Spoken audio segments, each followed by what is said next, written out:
And we'll do this 3 times. May all beings attain happiness and its causes. May all beings be free from suffering and its causes. May all beings never be separated from joy that is free of misery. And may all beings abide in equanimity, free from bias of attachment and aversion. May all beings attain happiness and its causes. May all beings be free from suffering and its causes. May all beings never be separated from joy that is free of misery. May all beings abide in equanimity, free from bias of attachment and aversion. May all beings all beings attain happiness and its causes. May all beings be free from suffering and its causes. May all beings never be separated from joy that is free of misery. May all beings abide in equanimity, free from bias of attachment and aversion. Boy, that is just different enough from the Rime Center's ones that it's a really good way to trip myself up. All right, well, hi. How are you all? Yeah. Kitty's doing good. Everybody else is doing good. Well, we are getting into the final part of the last chapter, the second part, the middle part of this book. And here we're doing exercises on expanding our compassion, right? So we've spent some time working on ourselves, connecting to our own compassion, working with overcoming some of our obstacles. And as I kind of talked about during my Dharma talk, I feel like there's a natural process of compassion just starts to radiate out. Like it when you're, I don't want to say when you're doing it right, but you'll notice, and it will happen when you're least expecting it. It's like you've been working on compassion for yourself and kind of connecting with loved ones and people who are close to you, but then all of a sudden it just happens to others, but for some folks that's difficult, whether there's been experiences in their lives or other situations that have really prevented or suppressed that kind of natural outflowing, I guess would be a good way of saying it. They can find it very difficult. They even I've heard people talk about, I'm kind of faking it. I'm faking being a compassionate person, and that's okay. I mean, I think sometimes when people say that, they just have more work to do. We are all different people. We all have different capacities and different life experiences, and so I don't want us to feel, even though we're kind of moving into this chapter and kind of into these topics, for us to think, oh my gosh, I'm not really ready for this. That it's okay. So I just want to say that before we get into this week. So, hey Nicole, how's this week been for everybody? I mean, hopefully you've been doing some of these practices, the exercises. They've been working good. Anybody having any difficulties with them?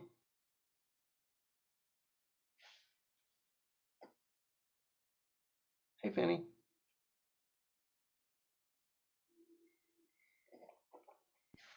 Terry's got her hand raised. Oh, yeah, Terry, thank you so much. Go ahead, Terry.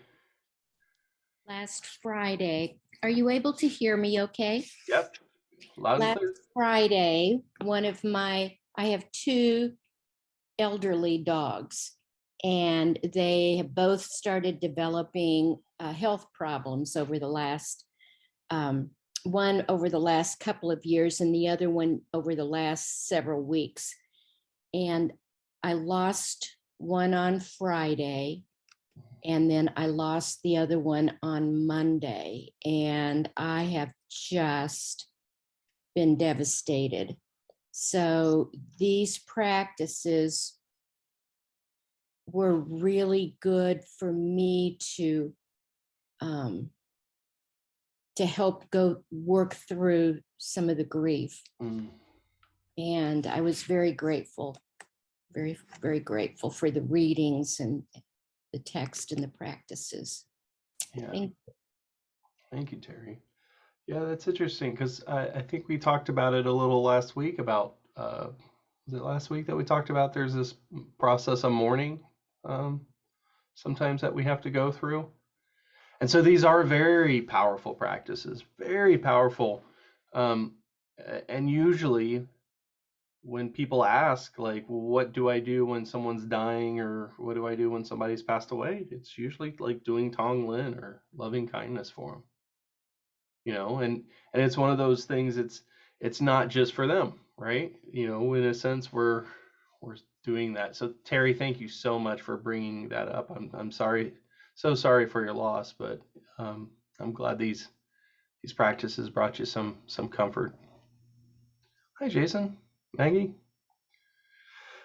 So we're just talking about, for those of you who are just joining, how the practice has been going for you. Has anybody felt any resistance? Maybe that's a good question. Has anybody been like, ugh, I don't want to do these practices today? I have.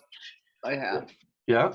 What I'm really trying to practice with is trying to keep politics out of it, but practice it for like Russian soldiers and the Russian army and even Putin, to like really go to that sort of level of trying to like find it in my heart when I see him taking actions and the Russian army taking actions. It is really so detrimental. So that for me, like, that is part of it was my practice with our previous president, and it's been my practice. Like, I'm trying to continue that practice, and I'm really struggling with it right now. Yeah, I appreciate that honesty, because I'm sure many people could probably relate to that.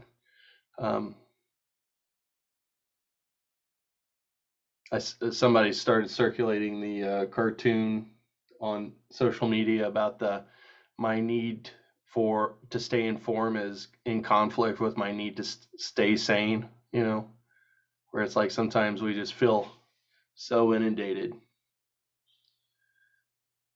Yeah, so let's talk a little bit about that, right? So, I mean, that's kind of what the practices are asking us to do this week, is really start pushing us towards discomfort, right, with others.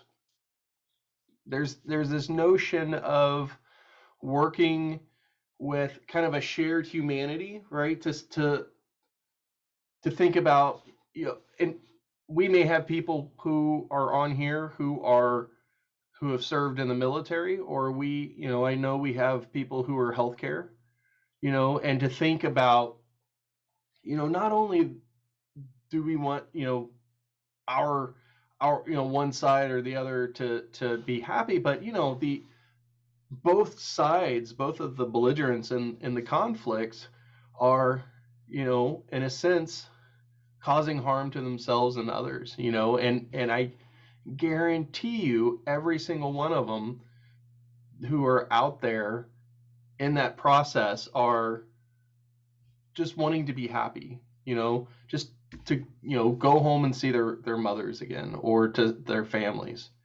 And I especially if I see like the medical folks, and I know the news likes to really highlight the injuries and the humanitarian efforts and things like that. But I always think of like combat medics, on both sides who they join the military to save lives and to heal people, in a sense, and yet they're soldiers. And I always, there's definitely a sense of expanding our focus to see the sufferings of all. Doesn't mean we're taking sides or we're making value judgments. We're just seeing the suffering, right? We're just opening our hearts to the hurt that everybody's experiencing.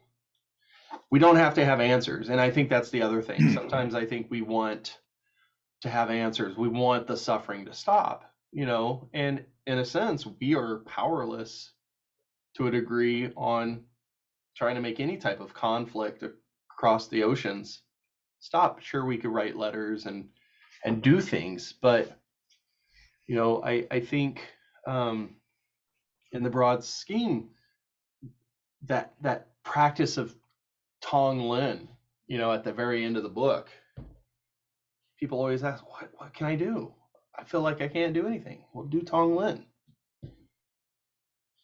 Hold, do that taking, receiving, and taking practice. Focusing on the breath. So Lama Matt. Yeah. So I was in the military. I was in the Army for 10 years, and so I was in regular Army and the National Guard, and I'm very conflicted. Like Nicole, this week I've done like the Tonglen for the Russian soldiers, for all the soldiers, Ukrainian,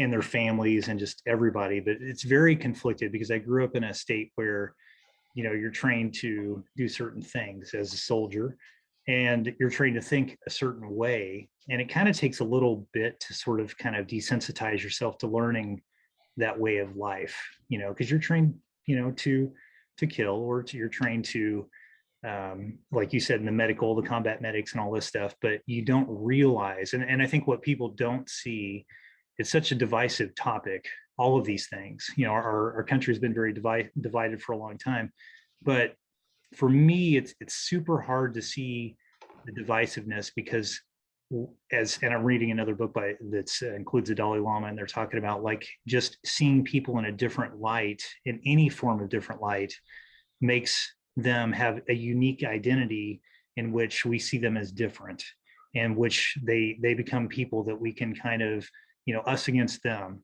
And it happens with everything. I mean, it could be the ruler that they had at school versus my ruler that you had at school, or that type of thing.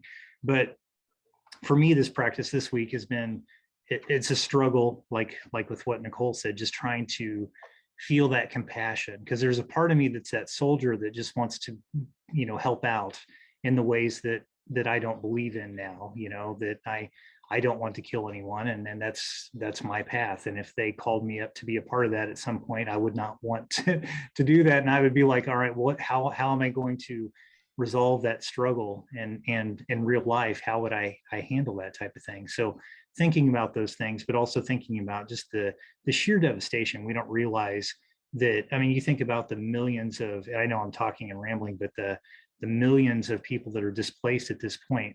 I was in logistics. I was a commander of a logistics unit, and I understand just getting people showers and just getting people food and just the basic necessities of life is incredibly difficult. And to be on top of that, and we can see that luckily Putin has struggled with that, but those people, those millions of refugees that are now, we're seeing a lot of people open their doors. We're seeing a lot of people, provide money and stuff like that. But it's just extremely traumatic and extremely difficult for these people. So the Tonglen has really helped me this week in trying to, how can I help? Well, there's not a ton of good ways, but we'll try and clear some of it out that way.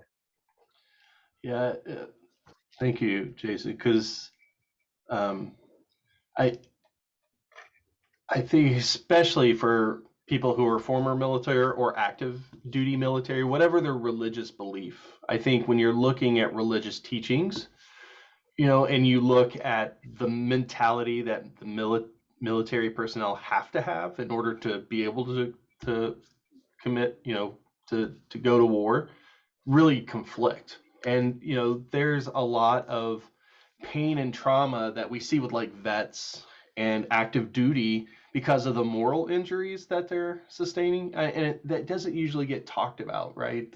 Normally the injuries that get talked about are the physical wounds, but you have the PTSD aspects to it, but there's groups that are trying to bring or highlight these kind of moral injuries, that when you're like, I'm Buddhist and I'm supposed to love and care for everybody, but now I'm being asked to do something against my moral values.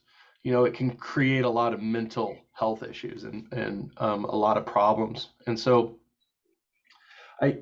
to just even to think about, because everybody has some value set, and most people's value set, hopefully most people's value set, is not I want to kill other people because I like it. If you do, usually that's, there's mental health issues behind it. But this notion that most people don't have that. Most people want to be in community and want to be in connection with others. But the powers to be really play on fears, play on prejudices and ignorance to really pit people against each other, to in a sense keep people in line. We see that with armies, but we also see that with, civilian or civic discourse. I mean, look at the process that we just came out of, 2019, 2020, 2021, with Black Lives Matters, how all of a sudden, one side's demonizing the other side, and you're seeing these conflicts, kind of civic conflicts. When people aren't really thinking about the process, they're caught up in the emotion. They're caught up in the us versus them, because they're, and I think there's a lot of causes for it. And I think one of them that they see is people being siloed into like these think tank communities that really, create these echo chambers that reinforce these negative behaviors. But Jason, my father actually was with the Red Cross, and we were stationed with the Army growing up. So he was like at Fort Leonard Wood, and we actually were here at Fort Leavenworth before he retired. And I remember he actually got sent to war, right? Normally we think of Red Cross like blood drives and disaster relief and things like that. But as a Red Cross with the Army, his whole job was to provide that support for them to be able to get home when their parents are dying, or to be able, basically in a sense, a social worker for the Army. But he had to go to war, and the Red Cross can't have weapons, and so he's being sent into a conflict. And I remember very much that for me, he modeled this behavior of being able to see this kind of terrible process through the lens of compassion and wanting to help. He never really agrees with wars or anything else.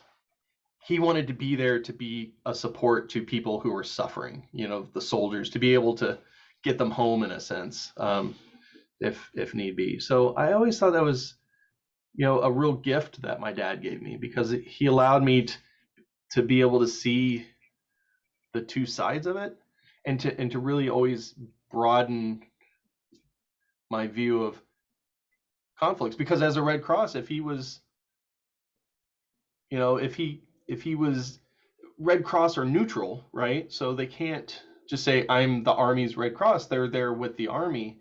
But if they were there and needed to support what we would normally call enemy combatants, he would have to, that's his job. He would do that, and I think, to make sure that they're being treated fairly, they're, if they're prisoners, that they're, being taken care of and things like that. That's what a lot of the jobs at the Red Cross do. So I don't know. This conflict's been very interesting, kind of seeing it unfold and seeing some of the discussions online, with the fact that we're doing this practice. This oh Yeah, go ahead, Penny. Like Jason, like Nicole, here's what's something that helped me. Maybe it'll help you. And it's been heartbreaking.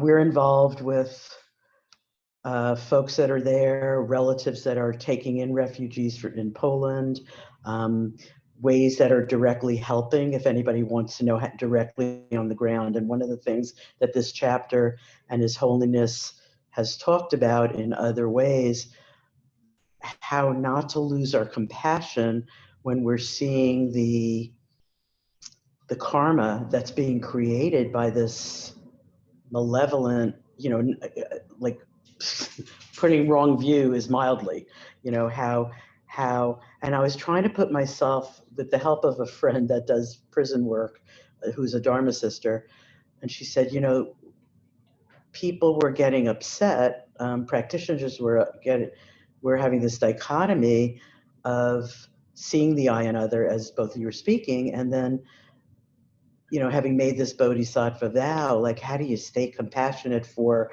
what you deem is so harmful to humanity? Like putting your, you know, I was trying to put myself in his shoes, like this, you know, he has Parkinson's, he's in his 70s, he's a father and a grandfather, and I believe in I mean, as naive as maybe it is, the power in the courage and noble and the community of the Ukrainian people to feel so supported by their president. Talk about a common humanity, gave them the strength, is giving them the strength. You know, we're in touch with folks on the ground there saying that they, and the reason a lot of them are staying is because they are feeling very empowered. They know what it's like to live under the Soviet, the regime, and to lose, I think I'm jumping around, but the Dalai Lama talked about, like, when people were imprisoned for their religious beliefs, how if you're losing compassion for what looks like the evildoers. I mean, I even have somewhat come to terms with Hitler, you know, in some crazy way, in a certain lens. Not that, believe me, any day it could be true. This is so reminiscent. And today, the Holocaust Museum in Dallas was actually featuring 17 Holocaust survivors in Ukraine right now who were unsung heroes, saving other people during the time. And this is their second round. So a lot of, you know, we're being called to action to, like, just really stretch, you know, really stretch, hard as it is. It's heartbreaking. I mean, I've been nauseous, and it gets into your system. I mean, of why are we not, as a humanity, getting that we share? I think I said this to you when I saw you. This one Earth, life is short. You know, when I'm in healthcare. When I've had patients that said, "Watch out for the Jews," you know, I was like, that was a double-edged sword too. Like you were speaking, Jason. You know, here was a patient that I was assigned to, and she was so sad to me that she was going to go to her death with this seed of hate. You know, that, so you make a Hippocratic oath.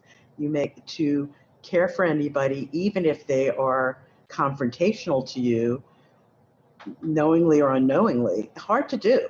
I mean, talk about stretching. It's one of the hardest things to do, but I'm just heartbroken about this. I'm like really heartbroken. So, and Fanny, you bring up or while you were talking, you brought up this thought in my mind, because I think we need to be very clear that when we want compassion and loving kindness for people, especially those who we find difficult, right? We don't necessarily need to condone those actions, right? We're not, compassion and loving kindness doesn't mean we're saying their harm is acceptable. And I think sometimes people think that, right? They think, oh, well, you're being compassionate to somebody, so you're accepting their,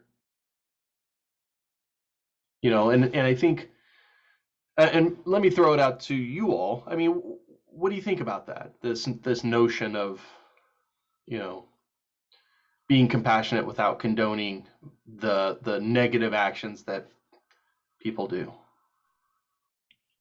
Well, I can maybe share, there's maybe a little bit of different language that is useful to me around this as well. Like, I am a mediator and I do a lot of peace and conflict work, and also dealing with civic polarization. So a lot of the things you were talking about, definitely very interesting to me. But when you become a mediator, part of the training for that kind of conflict resolution is to learn about this around dignity. And I think kind of the core idea underlying understanding human dignity is that it's innate to people, and it's something that a lot of conflict are, you could think of them as dignity violations, right? And so you learn a lot about what is dignity and how to uphold other people's humanity, even in a conflict. And that's what's going on here. It's not condoning that harm isn't happening, that there isn't a conflict, but that you still have to recognize other people's common humanity while you're dealing with this issue.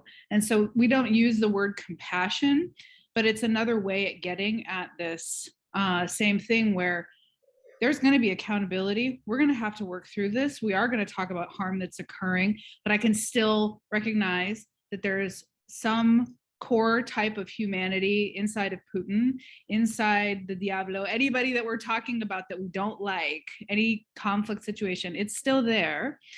But and these conflict resolution processes are about establishing and creating a place of dignity to then work through the conflict, right? Because if we lose our sense of dignity or recognizing Putin's dignity, the idea is that everything backslides from there. It's not that he's not accountable, but he still has humanity somewhere in there.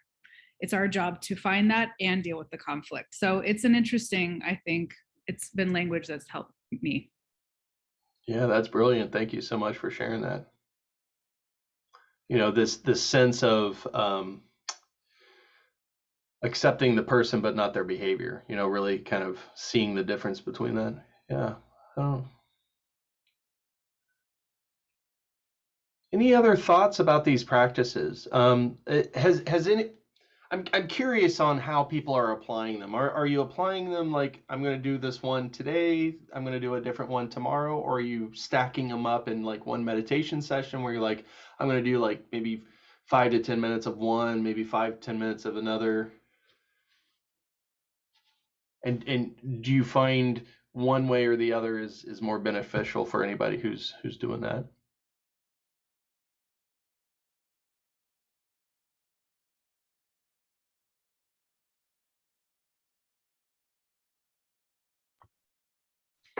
For myself, I've been sticking to the Tonglen. Okay. So I'll do it. I've been doing it about twice a day this week. So I think the Ukraine stuff has helped me have motivation to want to do that. But I think I've stayed with that one. So Interesting. I've always found, especially when I started, I always found Tonglen very difficult. I actually liked metta meditations, you know, more loving kindness meditations where you're using kind of more aphorisms. I don't know, the vocal or the visualization of the smoke coming in and light going out was kind of a hurdle for me when I first started getting into the practices. But now I like them. I find them. And Julie says one at a time to get familiar, but kind of mix with Tonglen. Yeah, nice. I've been Yeah, go ahead. Oh, I was just gonna say I too have been practicing a lot of Tonglen over the past couple of weeks, and one of the kind of stories that, especially during this period, has really resonated with me was, and I'm gonna paraphrase it, but the Dalai Lama spoke with a friend of his who was a monk who was in jail in China for a while, and if somebody knows more details than me, please share. But, you know, the Dalai Lama asked him, like, how did you get through, you know, the torture and pain of what you went through in this prison? And he said, the practice that I always did was this metta practice, this loving kindness for my jailer. And that was the thing that worked. And I think that sort of, I was reminded of that again when Lauren started talking about recognizing the dignity that the person has and praying to see that, and realizing that maybe they're just spiritually sick rather than an evil person. You know? Yeah, and that's and I'm glad you mentioned that, because I think sometimes, especially for those that we really find, you know, difficulties with, you know, where we're like, I don't feel like doing Tonglen for this person. Being able to kind of shift gears to maybe doing more of the recognizing commonality or shared humanity with people and just sitting with that actually is a better practice, you know, so then we can kind of get over some of these hurdles. I like to think of the practices very much like a stick shift, right? For anyone who's ever driven a stick shift, right? You're not just stuck in third gear the whole time, right? You're downshifting, upshifting, whatever is needed at that moment. And I think that's the same with this practice. We're being given so many methods that we're being given this opportunity to be able to be mindful of kind of where we're at, how we're feeling, obstacles, and then shifting into whatever the method, whatever exercise best fits for that situation. So that way we can deal, where we can work through some of these practices. Again, because we want to be, you know, as bodhisattvas, we want all sentient beings to be happy and free from suffering. And I think that all, right, sometimes it's easy to give a lip service to, but you think like all people?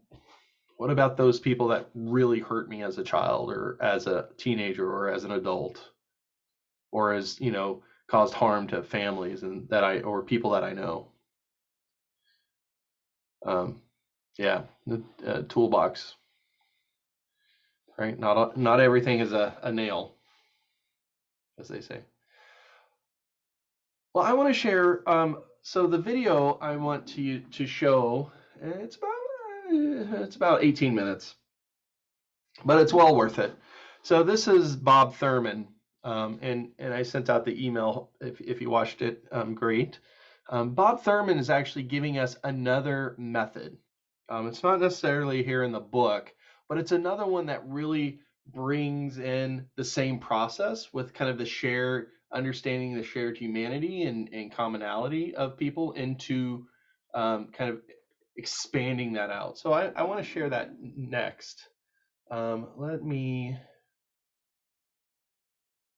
share my screen and then we'll watch that real quick. How old is Bob Thurman now? Oh, he's 80. 200. I don't know. He's 80s. He's in his 80s. Yeah. Yeah, you see pictures of him now and you're just like, whoa. Yeah. Yeah. All right. Because is like in her 40s. So. No, I think she's older than that, isn't she? All right. So let's. Just really quick, Lama Matt, before you start the video, Margarita put in the chat a great resource called Leading with Dignity by Donna Hicks. Oh, perfect. So that's the essential book. It is.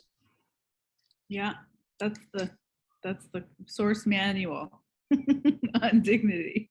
Yeah, thanks. All right, everybody. Well, let me get this fired up for you.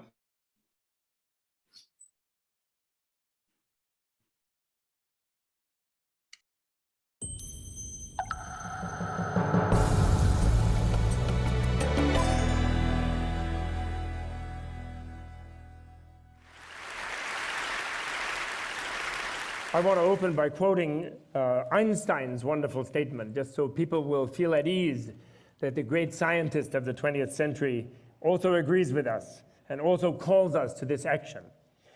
He said, a human being is a part of the whole called by us universe, a part limited in time and space.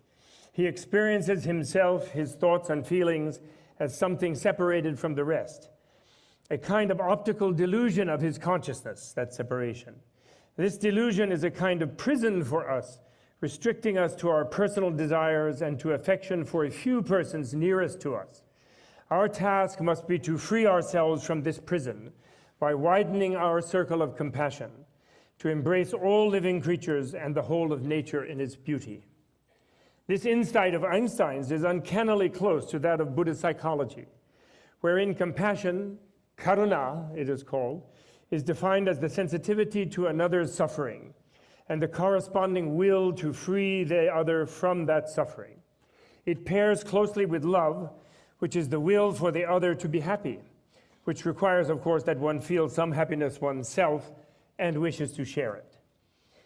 This is perfect in that it clearly opposes self-centeredness and selfishness to compassion, the concern for others. And further, it indicates that those caught in the cycle of self-concern suffer helplessly, while the compassionate are more free and implicitly more happy. The Dalai Lama often states that compassion is his best friend. It helps him when he is overwhelmed with grief and despair.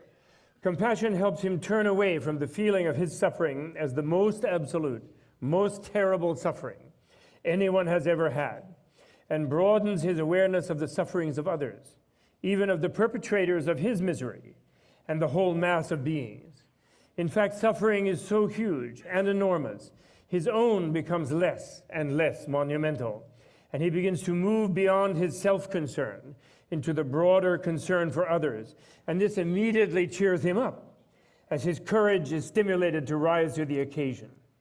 Thus, he uses his own suffering as a doorway to widening his circle of compassion. He is a very good colleague of Einstein's, we must say.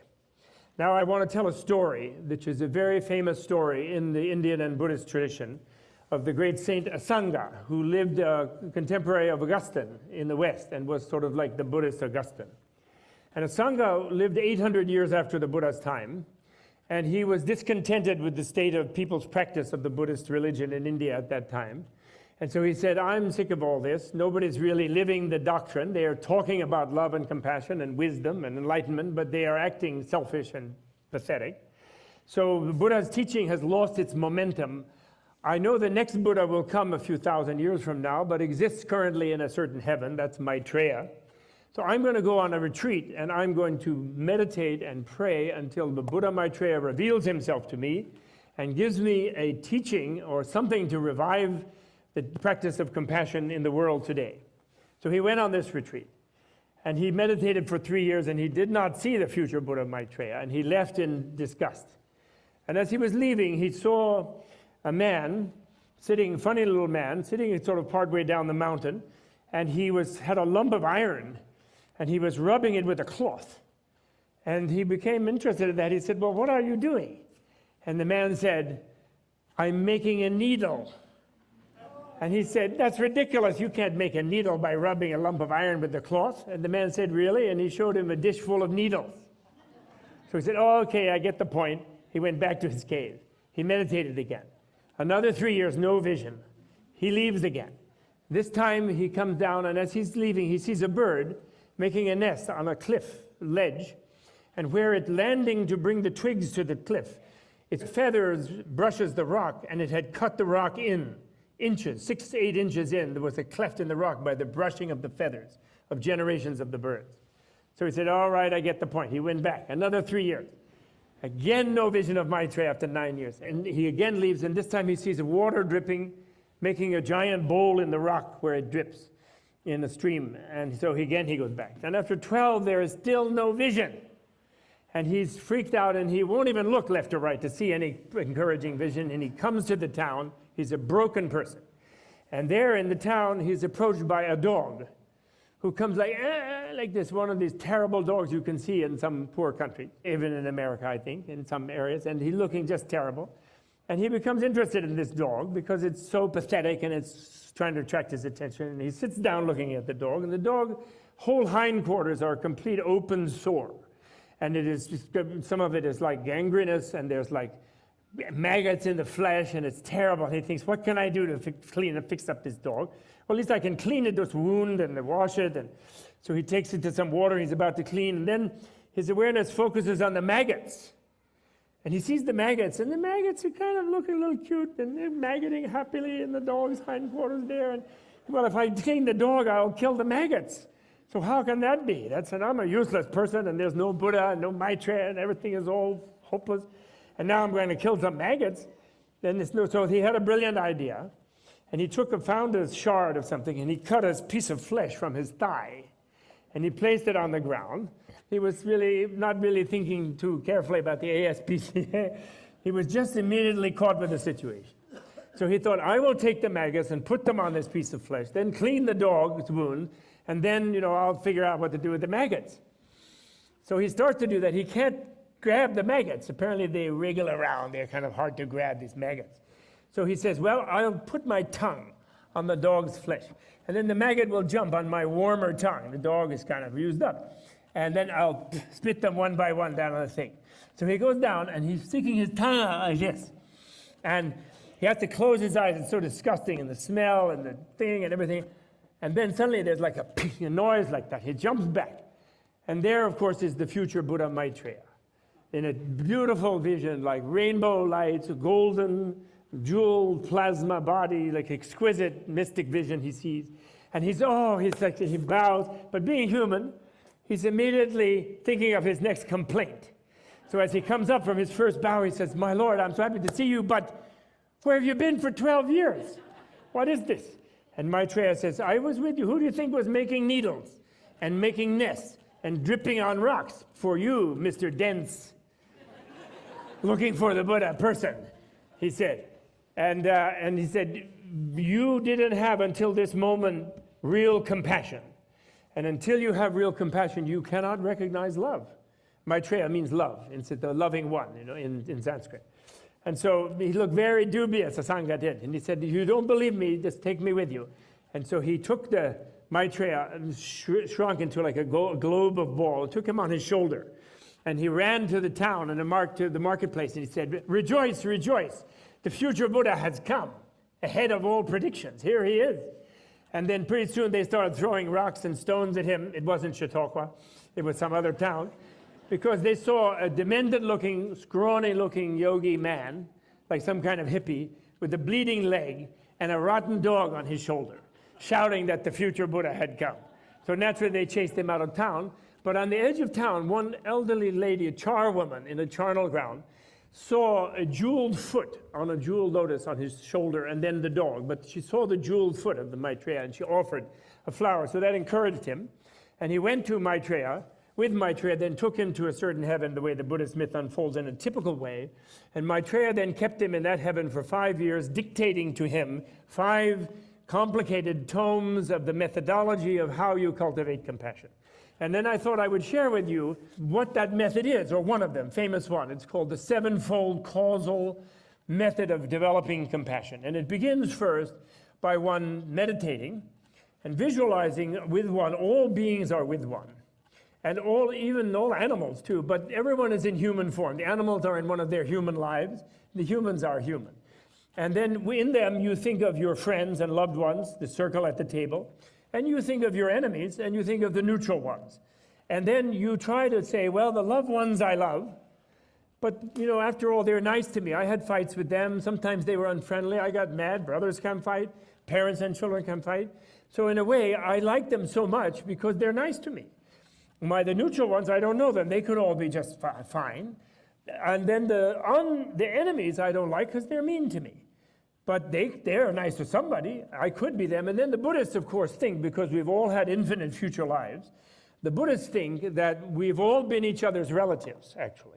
And everyone, therefore, all of you in the Buddhist view, in some previous life, although you don't remember it, and neither do I, have been my mother, for which I do apologize for the trouble I caused you. And also, actually, I've been your mother. I've been female, and I've been every single one of yours mother in a previous life, the way the Buddhists reflect. So my mother in this life is really great, but all of you, in a way, are part of the eternal mother. You gave me that expression, the eternal mama, you said. That's wonderful. So that's the way the Buddhists do it. A theist, a Christian, can think that that all beings, even my enemies, are God's children. So in that sense, we're related. And then, so they first create this foundation of equality. So we sort of reduce a little the clinging to the ones we love, just in the meditation. And we open our mind to those we don't know, and we definitely reduce the hostility, and I don't want to be compassionate to them, to the ones we think of as the bad guys, the ones that we hate and we don't like. And we don't hate anyone, therefore. So we equalize, that's very important. And then the next thing we do is what is called mother recognition. And that is, we think of every being as familiar, as family. We expand, we take the feeling about remembering a mama, And we diffuse that to all beings in this meditation. And we see the mother in every being. We see that look that the mother has on their face. It's looking at this child that is a miracle that she has produced from her own body, being a mammal, where she has true compassion, truly is the other, and identifies completely. Often the life of that other will be more important to her than her own life. And that's why it's the most powerful form of altruism. The mother is the model of all altruism for human beings, in spiritual traditions. And so we reflect until we can sort of see that motherly expression in all beings. People laugh at me because, that I used to say that I used to meditate on Mama Cheney as my mom, when of course I was annoyed with him about all of his evil doings in Iraq. I used to meditate on George Bush. He's quite a cute mom in a female form. He has his little ears and he smiles and he rocks you in his arm and you think of him as nursing you. And then Saddam Hussein, serious mustache is a problem, but you think of him as a mom. And this is the way you do. You take any being looks somewhat weird to you and you see how they could be familiar to you. And you do that for a while, and then you get, until you really feel that. You can feel the familiarity of all beings. Nobody seems alien. They're no other. You reduce the feeling of otherness about beings. Then you move from there to remembering the kindness of mothers in general. If you can remember the kindness of your own mother, if you can remember the kindness of your spouse, or if you are a mother yourself, how you were with your children, and you begin to get very sentimental. You cultivate sentimentality intensely. You will even weep perhaps with gratitude and kindness, and then you connect that with your feeling that everyone has that motherly possibility. Every being, even the most mean-looking one, can be motherly.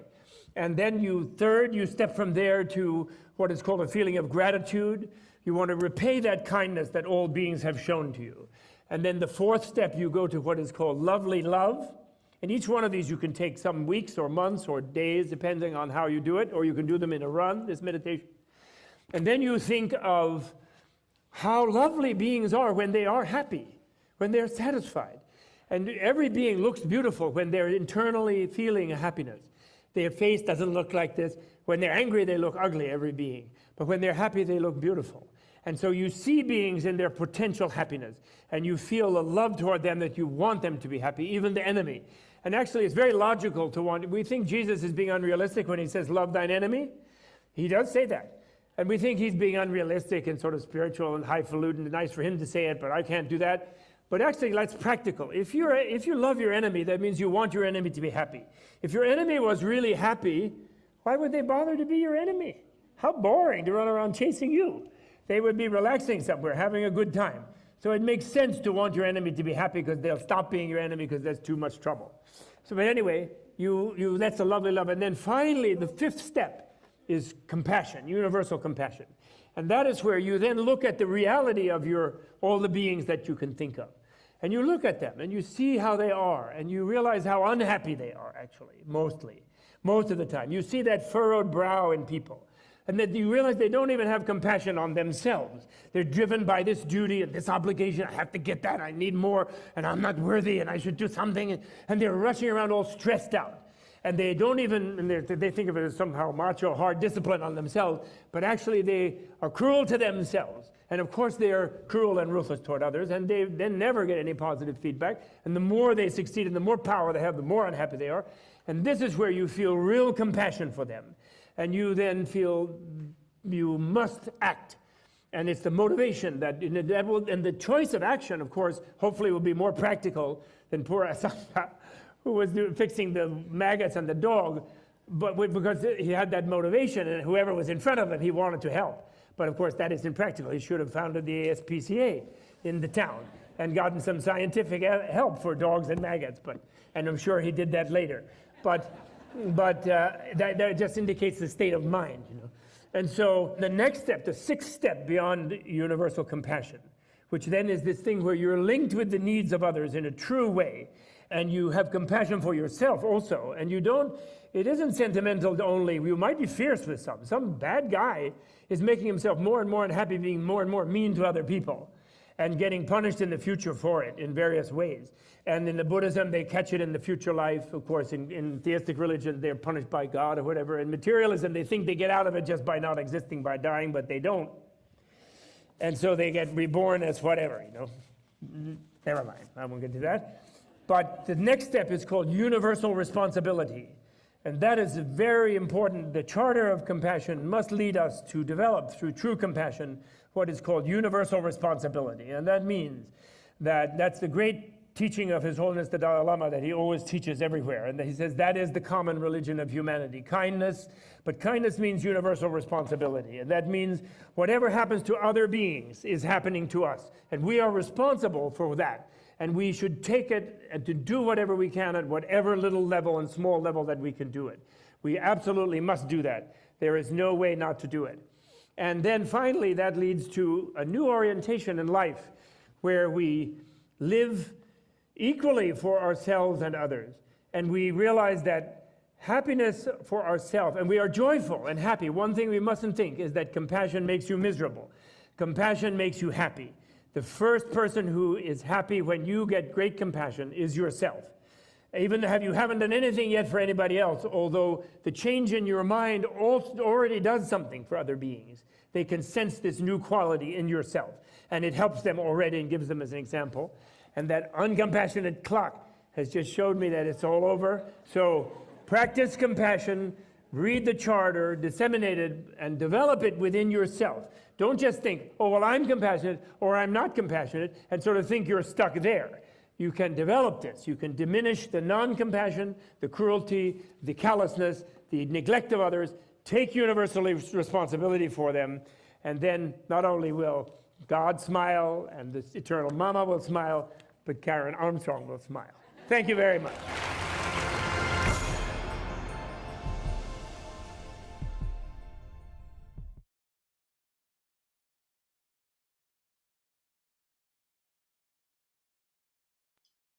All right. So we've got a little bit of time here. What did you guys think of those steps? I mean, seems very similar to what we were reading about in the book.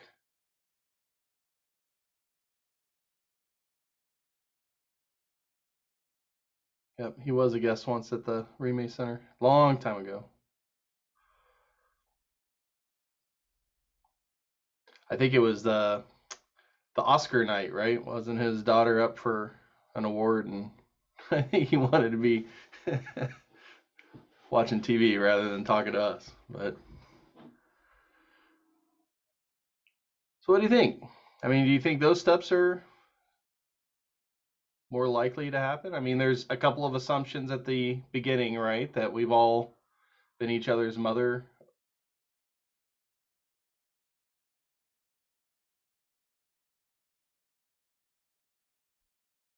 I mean, is that possible? What do you do if you have an awful mother?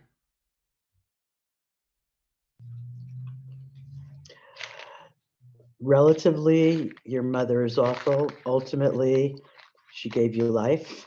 She brought you into the world. She sacrificed the pain, suffering of pregnancy. So it's all in the same thread of getting off ourselves, and seeing the commonality in the person that you deem as someone that's been harsh to you. But yeah, if someone had a upbringing like that, to come to that, you have to do the relative work, on where the PTSD and seek counsel. I mean, I think there's a middle way there, until you get to. Well, and he really focused on the notion of the mother right at the point of right after birth, where there's that notion of he talked about seeing that being that the mother just brought in and really wanting to nurture and support that child. Also, I think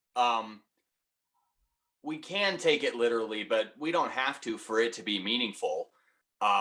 Everyone has relatives, regardless of if someone was my mother in a previous life. I know they have relatives. They have someone that has loved them and that wants them to do better in life or whatever. So we can take it that way as well. And also, like, anyone could have been connected to you if your life had gone differently. too. Like there's all sorts of ways things could have been different. And just because life unfolded the way it did is the only reason that this person who I want to think was my mother, the only reason they're that way is because their life unfolded a specific way and mine did too.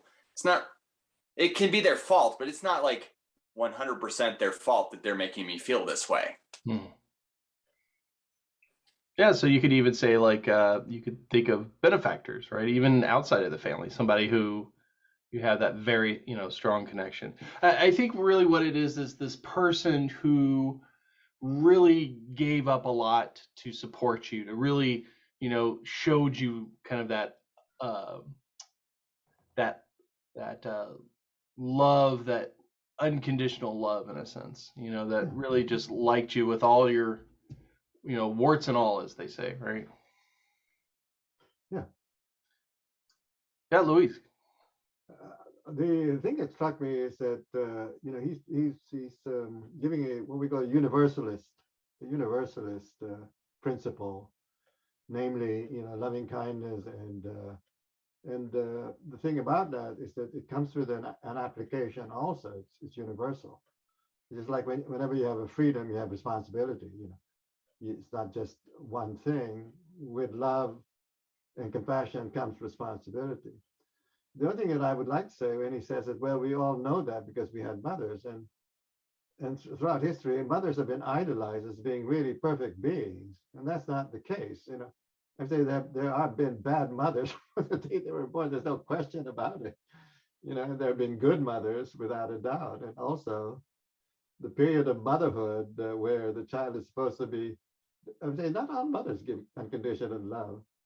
And the period of, and they claim lifelong, it's they're put up as an absolute example of unconditional love. That may not be the case. For many mothers, for example, the extreme dependence is only maybe for the first 3 months or for the first year. Then other people, really put in to nurture this kid who may be 6 pounds, and they're 180 pounds where they're an adult. But the saving grace to that is that since we have been many mothers, you see, even though our mother in this life may not have given us unconditional love, see, we've had zillions of mothers. See, so we still have, this archetype. We still know what it's like to be loved unconditionally, because not everything rests on, this bad mother that I might have in this life. See, like I may have been a mother too. See, so I still have an idea of unconditional love, even though I'm growing up in such cruddy conditions. So all I'm saying that the universalist still applies on the assumption is that that we have all of these what zillions of right mothers that we had and we were ourselves. And so unfortunately, I'm assuming that we've had more good mothers and we've been good mothers more than we've been bad mothers. But equally, we should know what a bad mother is also, right? So all I'm trying to say is that even if in this special case, we may have a bad mother, and say since we've been mothers and we've had mothers for a gazillion of years, we still are capable of that universalist. This is a universalist. It's an absolute principle, the principle of, because the other side is, that's what it's top down, right?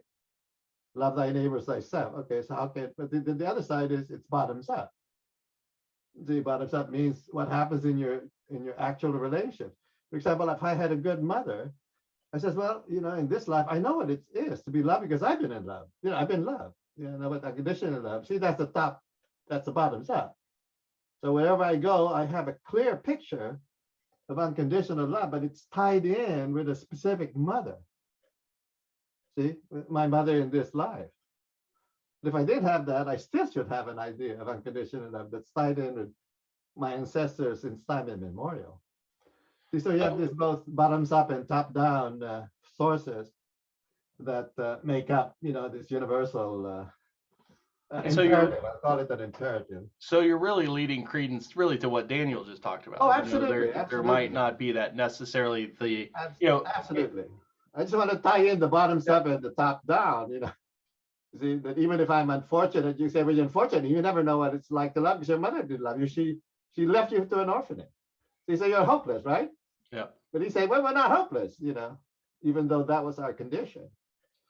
There was a interesting practice Lama Lena had us do, and I think I've talked about it before, where it was a Chinrizi practice where we were visualizing the lotus, right? The tight lotus and the compassion kind of dripping down. But, one of the instructions she shared with that was this notion of having this sense of that compassion, that boundless compassion, and so she said, that compassion that you have to like a newborn child, or if you haven't had that experience, to like a kitten or a puppy, that one where there's this creature who's completely dependent on you or others, and there's just that natural kind of draw from your heart to want to nurture, and to take that experience and to then apply it to, having that kind of feeling. So in a sense, as Louise was talking about, kind of maybe even reversing the direction, so to take your own experience of unconditional love and then use that as your universal kind of template, I guess, for loving kindness and compassion. Yeah, thank you. May I share a little something that I read today that please really do. resonated with this, or is resonating for me with what you're sharing? So one of the practices that I've been doing for a little while now is Chu, which is also inherently it's deeply, principally tied to compassion. And when I was reading about that a little bit today, there was this part in this excerpt by this Swami Chittananda, who was working with Lama Wangdu, who is a big Chud practitioner or Chud master. And it says here, he's talking about, the Swami is talking about learning about Chud. He said, I first learned that I really liked learning about this because it reminded me of my Catholic upbringing, where I first learned that it's necessary for us to be concerned about our fellow human beings. Because we exist in a totally integrated, totally interconnected environment in which we are not now nor will ever be separate, we cannot achieve anything just for ourselves. Because we are never going to be working only for ourselves, it is not possible in an integrated environment. We have to be concerned about our interconnectedness and to appreciate that the quality of our life is in some way and in some measure dependent on the quality of the environment around us. And finally said that I think that these practices, like many of them we've been talking about today, including Tonglen, et cetera, reinforce that understanding, and to have a practical way of beginning to put people in touch with the boundless dimension of themselves, and the fact that the boundless dimensions of ourselves operate in our everyday life all the time. It operates every moment of every day in every context. And I think when I heard him say this sort of universalist level, this was like another way I was hearing about why we're also practicing for this, because there is a bigger part of ourselves that we access through these compassion practices, that when we're able to stabilize that, we're able to experience more of some of this stuff that we're sharing about. So anyway, that was just the thing I was connecting. Yeah. Thank you. Two great things today you've shared. Yeah, I appreciate it. So yeah, let's just kind of talk about that. Towards the very end of that clip, he really talks about this notion of universal responsibility. Earlier we talked about sometimes when we're feeling very discouraged during doing our practices, we feel like, oh gosh, what can I do? And I think that's a very, that could be an obstacle to that question. It's not what can you do, it's, just to do it, right? It's this notion of even the smallest little Be it. thing that you do can really make an impact, right? So I'm wearing my 7-day shirt, right? this organization back in 2014 at I think it was the Jewish Community Center in Overland Park, right? There was that white supremacist. He went and he was going to go kill Jews, and he killed 3 people, right? Who just happened to be Christians. So the families, if you could just imagine the pain and the hurt, the devastation that those families had, like, they came together with the community and really kind of started this organization of really just making these small ripples, right? That's their whole thing, make a ripple, change the world type thing. And I've always been impressed by that, because I feel like, especially at those times, we feel like we could just collapse inside of ourselves and really want to just, put covers over our heads and just, be shielded from that. But instead, the family stood up, and have taken actions every year since to really highlight hate and kind of violence and things like that to the community, to really show. And what's beautiful is, like, that makes other people want to participate, right? They just doing that small little thing makes people want to do other small little things too. So, and it kind of leads back to The that victim, universal responsibility. Right. Yeah, Fanny, go ahead. I think or did someone? that happened on the night of Passover. I mean, the Passover holiday, and the 2 people, a grandfather and a grandchild at the JCC, but then he went on a rampage to Village Shalom, where an occupational therapist was shot going to see her mother.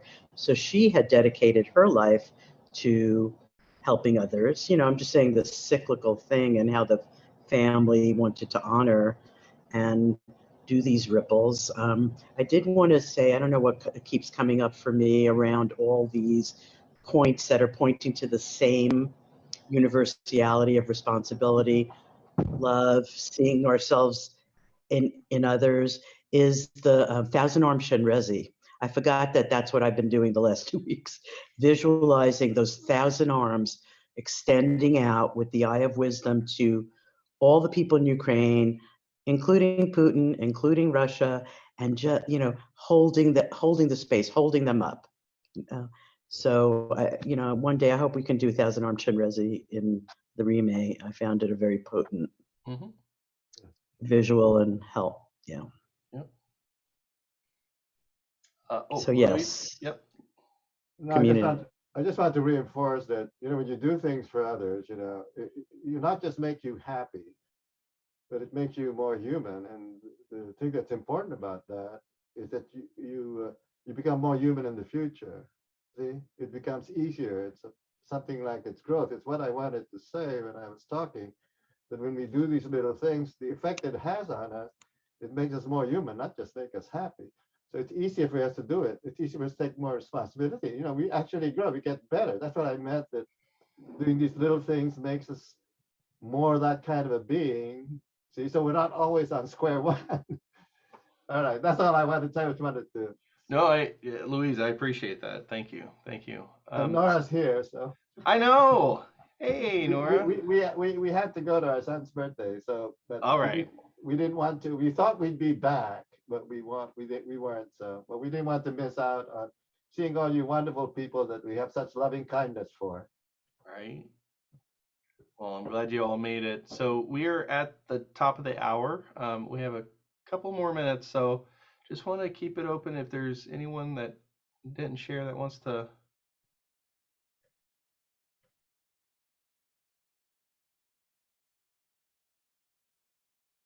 Well, I also appreciate you all. I'm so happy to see you all again. So just try to take time this week to keep doing the practices. If they're rough, just acknowledge that and understand that there's hurt and mourning that needs to be done, and just to keep at it. But the thing I really hope you're doing off the cushion, if you haven't done it yet, I encourage you to do so, is really look at your interconnections of everyone around you, and see how things on the other side of the world can affect us, and I always think of like was it the 6 degrees of separation? There's people that I've never known about that I meet through the Dharma that live on the other side of the world. And, it's like, wow, when you start to have those connections acknowledged and recognized, all of a sudden you realize this planet's actually a very small little rock we're on, that we're very much interconnected. And so what happens to others really does affect me. So to have that universal responsibility from that type of practice, or from the practices we're doing today, can be helpful, can really allow us not to get stuck and feel like we want to turn in, but actually make those small changes, even if it's a tiny little thing, to be more compassionate to others. So thank you, everyone. Yes, definitely looking at some of the comments. Yes, more arms needed. We actually, that 1,000-arm Chenrezig practice, we had the empowerment from Lama Lodu probably 2016. And I've always wanted us to have the Nungne practice, which is to do on holidays, which is very much associated with 1,000-arm Chenrezig. But enough of that. Let's do our ending prayers, and then we will let everybody get back to.